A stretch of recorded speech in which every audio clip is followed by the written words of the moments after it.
রাজনৈতিক দল পরিচালনার আইন তৈরি করা হবে বলে জানিয়েছেন স্বরাষ্ট্র উপদেষ্টা। বললেন, আওয়ামী লীগ সহ সবার উচিত দল গোছানোর দিকে নজর দেয়া। সচিবালয়ে এসব কথা বলেন অবসরপ্রাপ্ত ব্রিগেডিয়ার জেনারেল এম শাখাত হোসেন।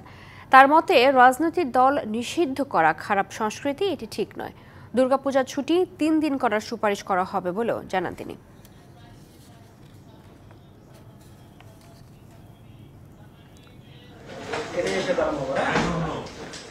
সোমবার দুপুরে সচিবালয়ে স্বরাষ্ট্র উপদেষ্টার সঙ্গে বৈঠক করেন সনাতন ধর্মাবলম্বীদের নেতারা। সেখানে সনাতনদের বাড়িঘর, মন্দির ও ব্যবসা প্রতিষ্ঠানে হামলার ঘটনাগুলো উপদেষ্টার সামনে তুলে ধরে কার্যকর ব্যবস্থা নেওয়ার আহ্বান জানানো হয়।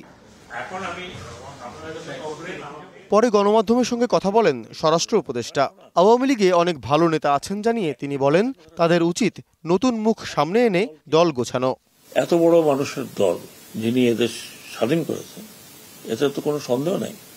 সেই দল এরকম ভাবে ভেঙে পড়ে যাবে যে লোকে এখন লুকিয়ে লুকিয়ে বেড়াচ্ছে যে আবার পেলেটা কি জানি হয়।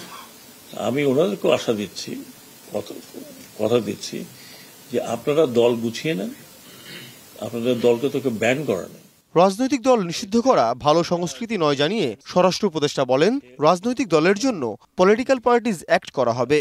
যে কোনো দল, পলিটিক্যাল পার্টি ব্যান করা ইজ এ ব্যাড কালচার। আমার ওয়ান অফ দি মিশন যে পলিটিক্যাল পার্টি অ্যাক্ট, এটা আমি এখানে বসবো, আমরা একটা তৈরি করব, দরকার হলে বাইরে থেকে করব। ওই পলিটিক্যাল পার্টি অ্যাক্টের মধ্যে যারা পলিটিক্স করতে পারবেন, না পারলে করেন না। এখানে পার্টি তো অভাব নাই। বলেন, কোনো ধর্মের মানুষের ভয়ের কোনো কারণ নেই, সবাইকে সুরক্ষা দেওয়া হবে রাষ্ট্রের কাজ। এই মন্ত্রণালয়ের তরফ থেকে আমি স্ট্রংলি রেকমেন্ড করব যে অন্তত দুর্গাপূজায় 3 দিন ছুটি হয়, 3 দিন না হলে মিনিমাম 2 দিন যেন ছুটি হয়। আমাদের কাজ এটা, আমাদের কাজ এখানে হিন্দু হোক, মুসলমান হোক, খ্রিস্টান হোক, এটা আমাদের দায়িত্ব টু প্রোটেক্ট এভরিবডি। এর আগে সকালে সিএমএইচে ছাত্র জনতার আন্দোলনে আহত আনসার সদস্যদের দেখতে যান তিনি।